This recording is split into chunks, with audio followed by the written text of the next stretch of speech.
ang Pilipinas. Ang Pilipinas ay kabilang sa mga third world countries, mga bansang humaharap ng mga suliraning panlipunan. Sa mga nagdaang panahon, tunay ngang naramdaman ng buong bansa ang kahirapan ng ating ekonomiya. Nariyan ang kawalan ng bigas noon, kawalan ng trabaho, korupsyon, patayan, at kung ano pang gumalantak sa ating bansa. Ilang administrasyon na ang dumaan sa bansa at patuloy pa rin naghihintay ang mga Pilipino ng isang pangulong maiibsa ng kakulangan ng bansa at pupuksa sa kahirapan. Gayunpaman, hindi pa rin nawawala ng dahilan ng mga Pilipino na ngumiti at magsikap. Upang may taguyod ng kanilang pamilya, sinubok ang iba't ibang diskarte at pumusta sa swerte ng buhay.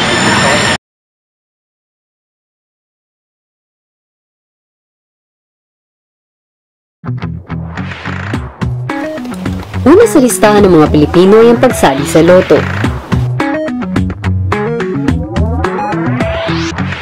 Maraming kababayan natin ang tinataya ang kanilang kapalaran sa mga numero.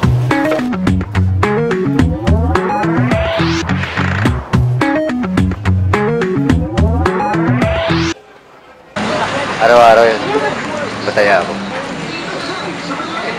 Nanalo na. Binigay ko sa mga apo ko para ikuha budget nila. Isinusugal ang halagang mula sa 10 piso hanggang 50 pesos para sa posibilidad na magwagi ng milyong-milyong papremyo.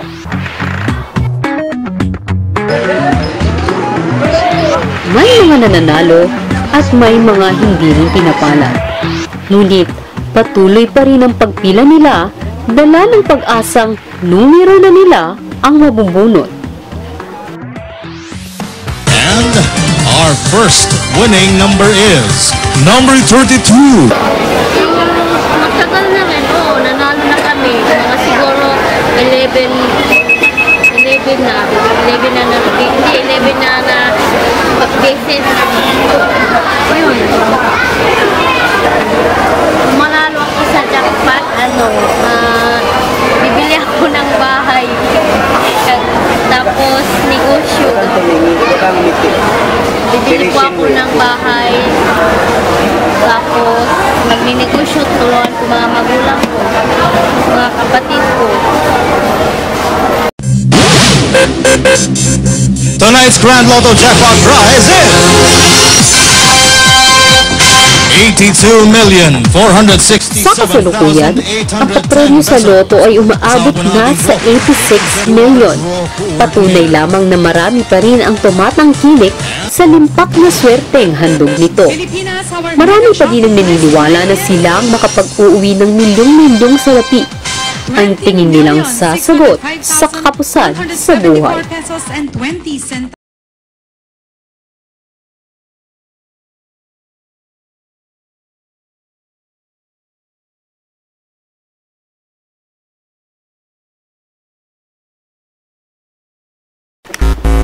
Kung may mga taong naniniwala sa bahala na at pumupusta sa tamang kombinasyon ng mga numero, marami din naman ang naghahanap ng kanilang swerte sa pagsali sa mga pakonte sa telebisyon.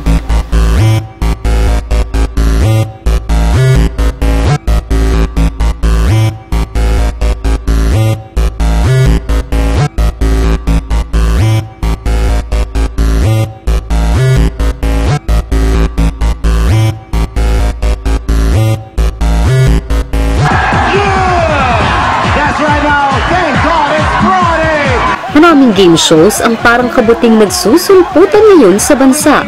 Nagkalat ang iba't ibang palaro at kung ano-anong pakulo para maghatid ng saya at pag-asa sa mga Pilipino. Tara na! Hinahamon ka! Mga lalaki mo! Magkahawitan ka!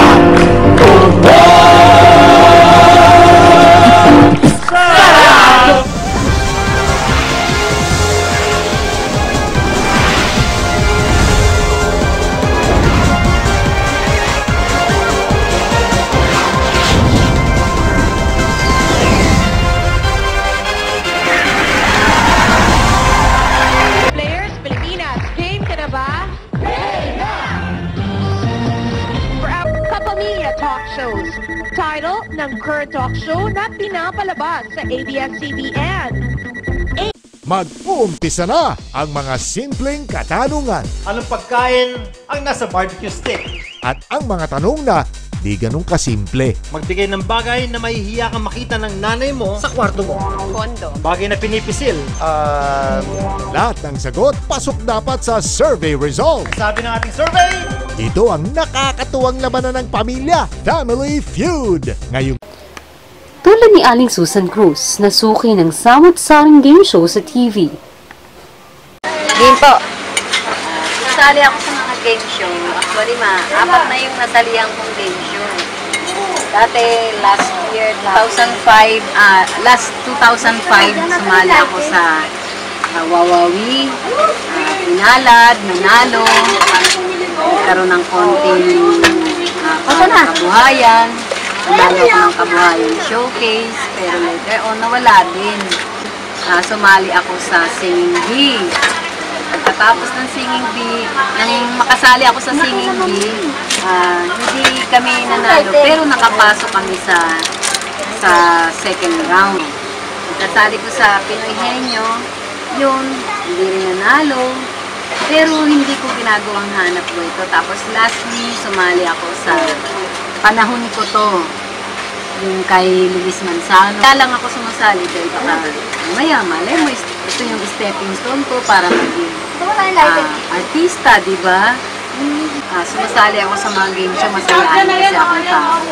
Hindi ko hinahangad na manalo ako, hinahangad ko man na manalo ako, pero gusto ko lang talagang sumali para ma-expose ko yung sarili kong talento. Kasi mahilig akong kumanta, sabi ko mahilig akong kumanta, mahilig akong kumarte, mahilig akong sumayaw. Ang inaakalang masaya sanang pagpapalabas ng unang anibersaryo nito ay nauwi sa kaguluhan. Stampede na ikinimatay ng mahigit 70,000 masugid na taga-subaybay ng programa. Noong buwan ng Pebrero taong 2006, maraming Pilipino ang naging biktima ng trahedya ng stampede sa Ultra. Mga taong lumuwas pa mula sa malalayong lugar at umaasang mapalad na makapaglalaro sa Wawawi at makapag-uwi man lamang ng kahit kakarampot na pera. Ngunit ang lahat ay nauwi sa kalunos-lunos na pangyayari. Isang salamin ng desperasyon ng mga Pilipino makaahon lamang sa kahirapan.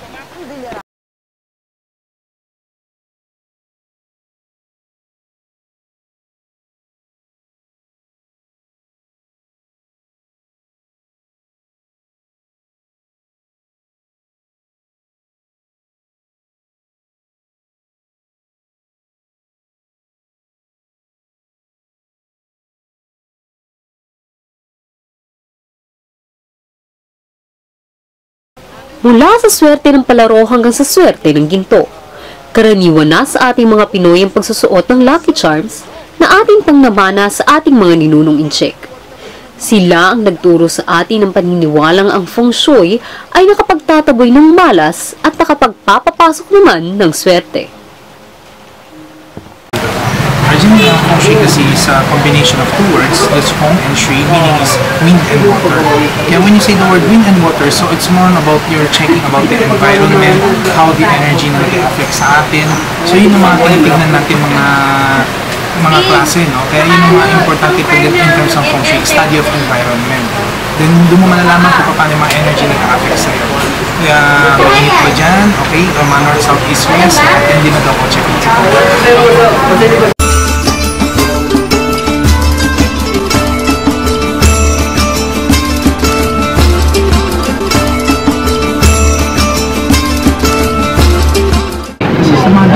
Sa mga pampaswerte, meron yung klase na makikita natin sa mga Chinese establishment yung mga Buddha, yung malaking Buddha.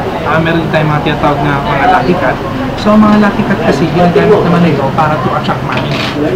Buddha is also nakapag-attract naman siya ng more sa emotion ng mga tao. Kaya pag ang establishment mo may Buddha, parang masaya ang feeling. Diba? Parang babalik-babalikan mo yung lugar na yun. Ang pusa naman, kaya nakikita mo para siyang kumakaway. Ham, ganun. So, ibig sabihin, tinatawag niya kung ano yung swerte na sa labas. Kaya ang pusa dapat lagi nakaharap sa pinto. Dahil ang mga customer natin dito din sa pinto, possible pumasok. And meron din tayong mga tinatawag na mosi like mga holy gourd. Ito rin yung mga most of mga famous din in terms of mga feng shui purpose. Kasi ang holy gourd, ginagamit siya para sa anti-sickness, mga for good health. Kaya ito yung very famous din sa amin ng mga charms. Dito sa Binondo, Tinaguriang Little Chinatown sa Maynila, matatagpuan ang iba't ibang mga pampaswerte. Dinaragsa rito ang kanilang money charm, fortune shop, little Buddha, at iba pa. Ilan sa mga Pilipinong nahikayat rin o naniniwala sa Feng Shui ay ang asawa ng former congressman ng Tondo na si Ernesto Nieva, si Joan Nieva. Itong Buddha, sabi, ano daw to sa negosyo, pang swerte. Yan, tsaka yung mga, ano tawag dito? Nasa tawag sila dyan eh. Kasi asawa ko yun ng pinaka-ano, di ba, Chinese? Si Bansay. Tapos ito naman, ito yung pinaka-juice nila sa China.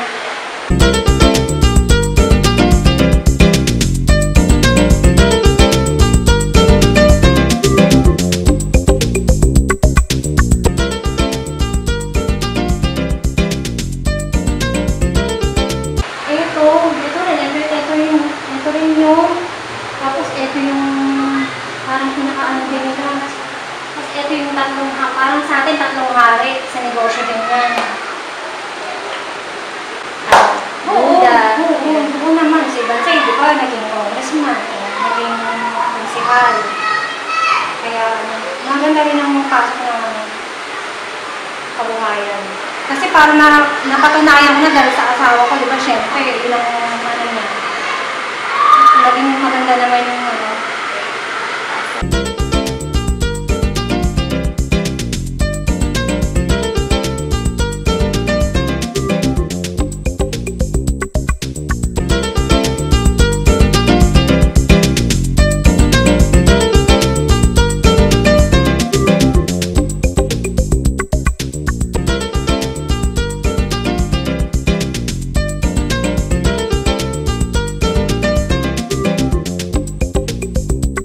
Dragon.